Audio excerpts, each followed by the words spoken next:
we're going to talk about a lot of youth stuff, but we're going to end on what Joey was talking about with unity. Okay, a lot of the times youth are known to bring more people together. Okay, because you come out of school, you're young, you're more united.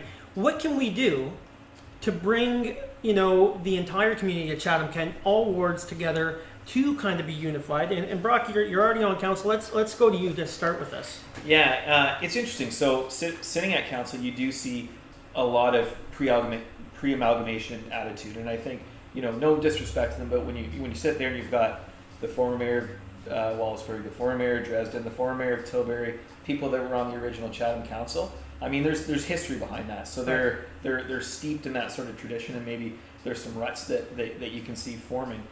So I think that part of that change is a generational change. I know for myself, I grew up in North Kent. I played hockey in Dresden. Would go to Blenheim to use the pool. Would go to Rondeau and Erio. And for me, Chatham-Kent has always been Chatham-Kent. That's a normal thing for us.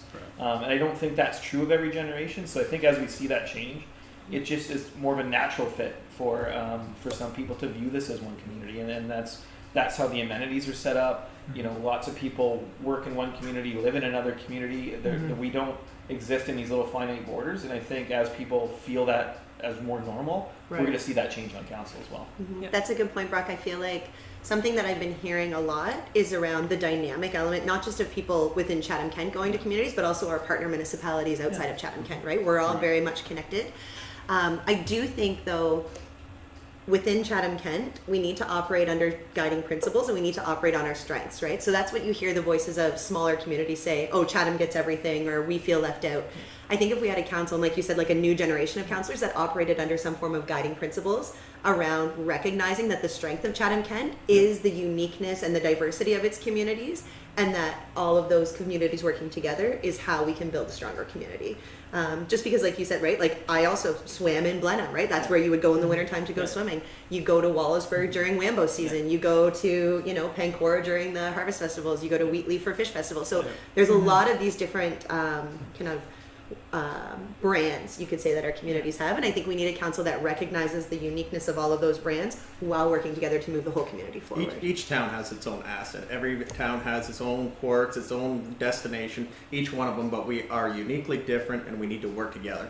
I think from what I see as a whole this election season, there's more talk as Chatham-Kent, and it's not ward versus ward from somebody looking at it now. You've seen an election before, but I think there's more people pooling together and actually having those conversations of, hey, we're working for Chatham-Kent. What's good for Chatham is good for Wallaceburg, good for Blenheim. I mean, we both live in the Wallaceburg area, and it's nothing for us to drive to Chatham or go and take the amenities at the Capitol Theatre or whatever we have. But it does have to be spread across the municipality evenly to a point.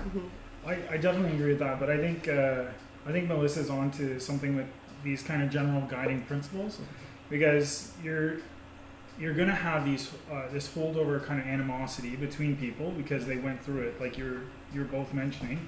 And one of the ways to get out of that is to direct our attention more towards something that isn't a person on the other side, but towards the principles. And if we had a guiding set of principles on what we were working towards, then we could understand how the different communities offer different aspects like that from those communities and work towards that general purpose. And then you can understand why an investment goes into a certain place, not to, help those people only at the detriment of everybody else, but working towards that general purpose that's going to benefit all of us. And you can see a little bit of it in our current strategic plan, right? Those guiding principles, or where we want to go, what next looks like for the community.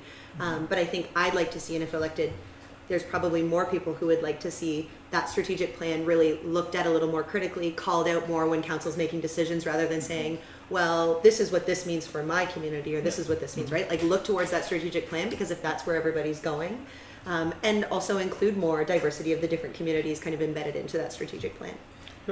Yeah, I agree. I think part of the concern is getting reelected, right? You can talk about Chatham-Kent, right? But you still have your constituents to pay attention to, right? And there's been councillors who maybe didn't pay attention in the Wallaceburg area, and they're not incumbents anymore.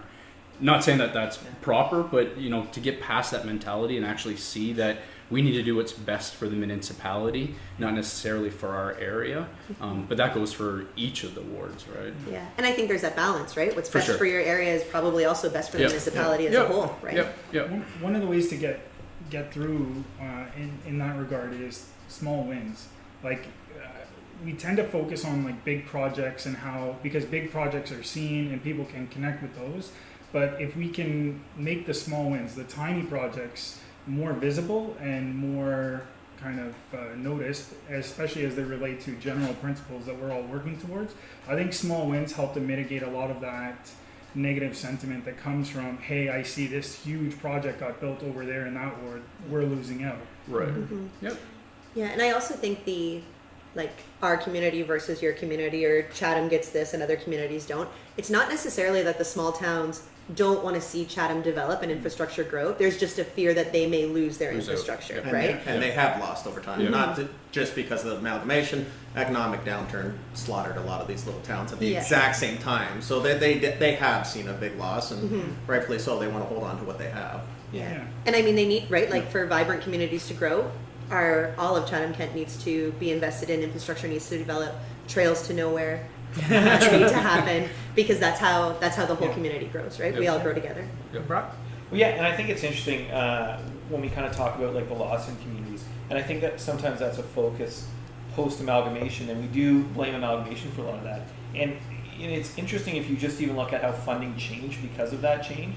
So we had these vibrant small communities, and there was a whole lot of provincial funding flowing into those communities. Right. So when you looked at infrastructure, there was a heavy provincial presence for infrastructure spend, and that's not there anymore. So with amalgamation, that was completely shifted over onto the municipality. And had you left those small towns without the provincial funding, they would look much different now than they do. So really, amalgamation in some ways, I know some people are resentful of it, but if you don't have amalgamation and you have the change in funding, you wouldn't have the amenities we still have in small towns. So in a way, it was a necessity for survival for the community when that funding model changed.